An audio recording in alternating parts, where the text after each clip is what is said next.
région Auvergne-Rhône-Alpes vous présente Lyon Business.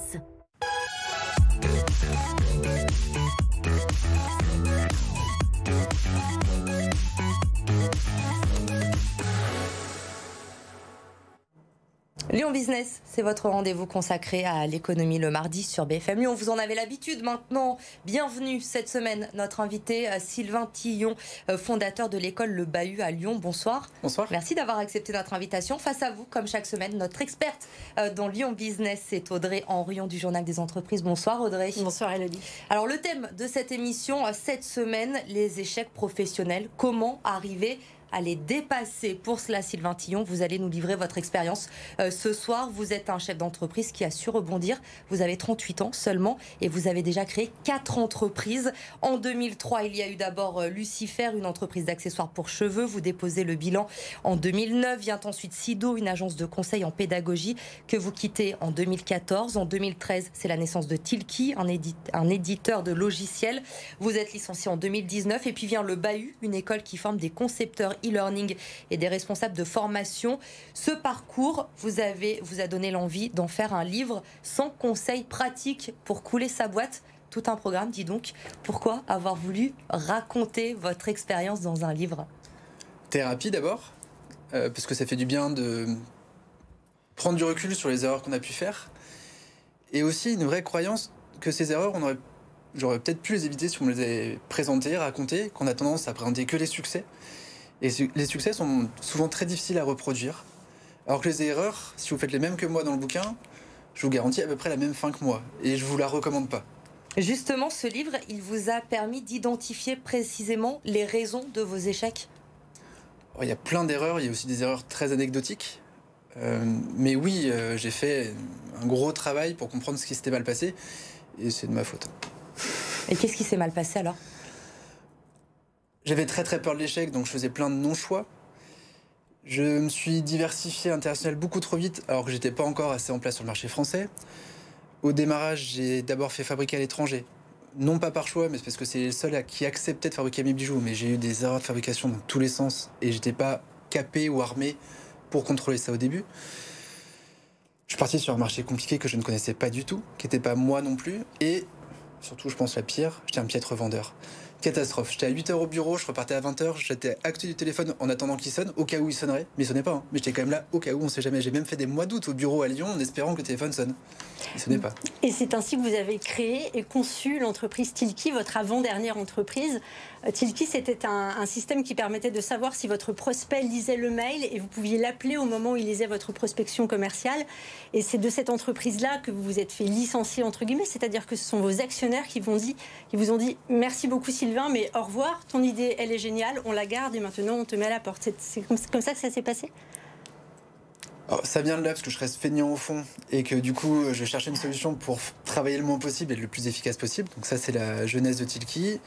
Et la fin, clairement je dysfonctionnais dans mon propre job, j'étais plus bon à ce stade-là de la boîte, j'avais plus de ressources, j'étais fatigué. Ils m'ont aussi mis une grosse pression qui faisait que j'arrivais plus à avoir d'idées, j'arrivais plus à donner la bonne dynamique pour la boîte.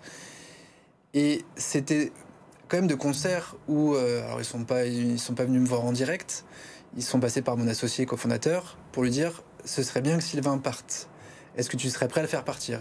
Et lui, il a dit « Non, mais j'en parle avec Sylvain. » Et quand il est venu me voir derrière pour me dire « Bon, il travaille derrière les rideaux là, pour te faire partir et il cherche une solution pour que tu partes sans dégâts.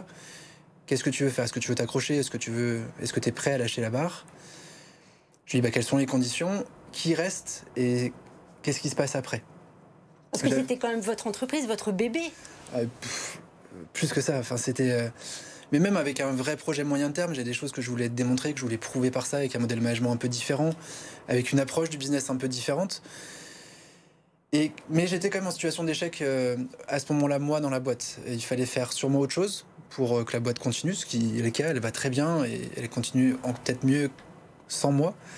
Ce qui a été le cas pour la boîte d'avant, elle a grandi quand je suis parti. Donc peut-être que j'arrive moi aussi à mon niveau d'incompétence, sauf que sur la forme, c'est pas comme ça que je l'aurais fait. J'aurais aimé choisir ma date de départ, j'aurais aimé le faire un peu plus doucement vis-à-vis des autres collaborateurs, et même vis-à-vis de moi, quand on m'a proposé de partir, Il fallait que je parte sous 48 heures et j'avais pas de plan B, j'avais pas prévu. Contrairement à Sido, où j'avais Tilki que j'avais créé et que j'allais quitter l'une pour partir sur l'autre, là... Vous n'aviez rien.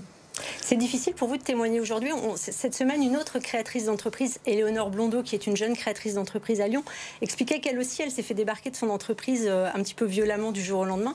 C'est difficile de témoigner aujourd'hui de ces échecs d'entrepreneurs, où ça devient de plus en plus fréquent de le faire en France et on l'assume de plus en plus. C'est très assumé. Après, ça reste une vraie blessure, pas complètement guérie.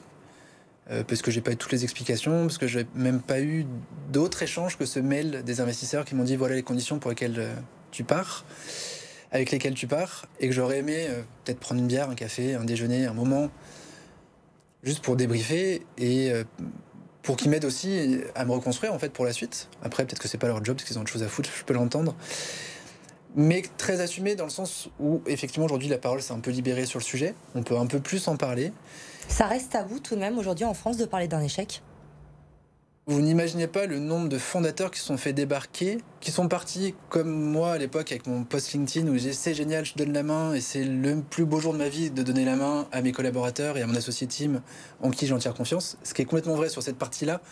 Sur la partie je suis content de donner la main, il fallait que je le fasse, mais je pensais pas que ça se ferait comme ça. Et donc il y en a beaucoup d'autres parce que du coup comme j'en ai un peu parlé en off, c'est incroyable le nombre de fondateurs à qui on demande de partir et qui n'ont pas le choix en fait. C'est pas on leur demande, on exige qu'ils partent.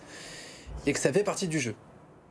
Malheureusement, ça fait un peu partie du jeu. Je pense ça pourrait se faire mieux et pour la boîte et pour le fondateur, et même finalement presque pour les investisseurs, parce que faire partir un fondateur aussi violemment peut avoir un impact énorme sur le bateau qui est derrière, qui se retrouve à tanguer.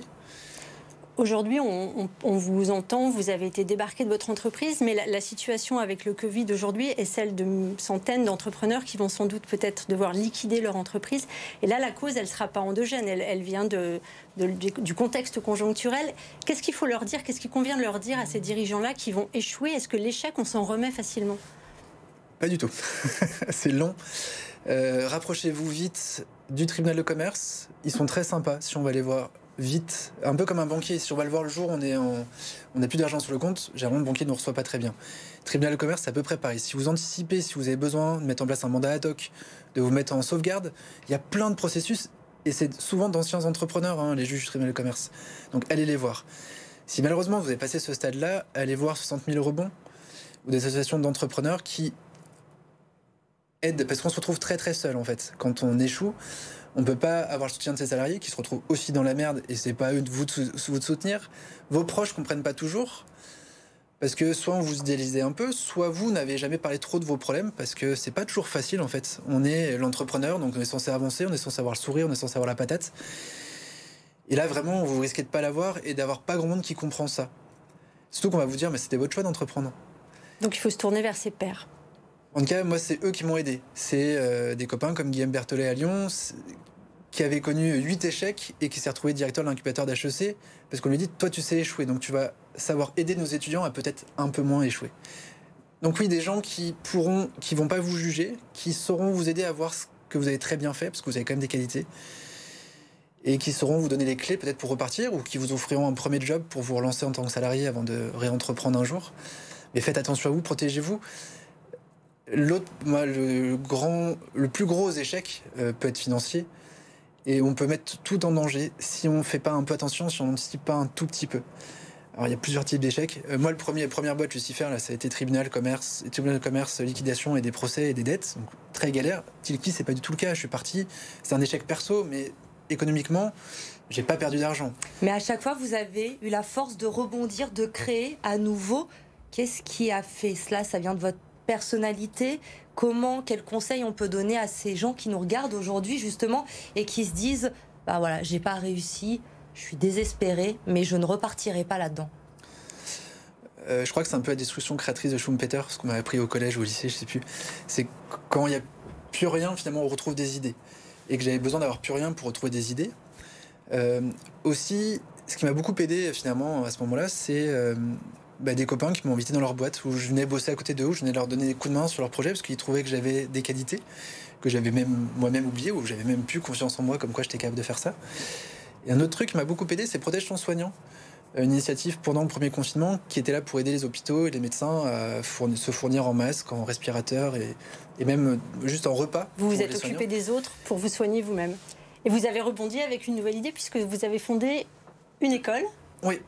Une école qui s'appelle le Bahut. Exactement. Et qui est là pour faire rebondir les élèves et non pas les chefs d'entreprise, là, pour le coup. Ou pourquoi pas. S'ils ont envie de nous rejoindre, c'est avec plaisir. Le concept du Bahut, c'est quoi, en 2 mots? Donc on forme des concepteurs e-learning, des responsables de formation, des concepteurs de formation en général. Et souvent ceux qu'on ne voit pas les animateurs. Ceux qui vont réfléchir par quoi on commence, qu'est-ce qu'on va mettre dedans, comment on évalue le fait que les gens aient bien appris, comment on va évaluer 6 mois après qu'ils ont bien retenu, etc.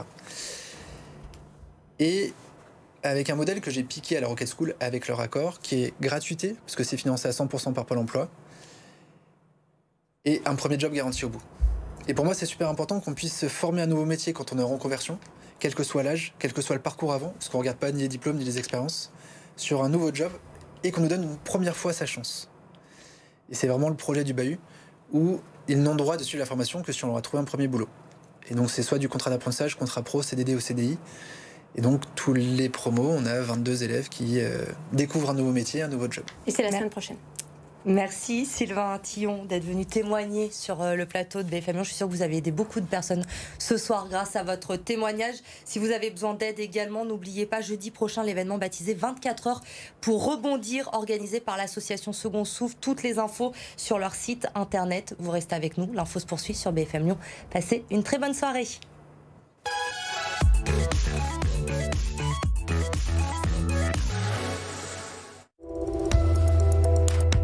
La région Auvergne-Rhône-Alpes vous a présenté Lyon Business.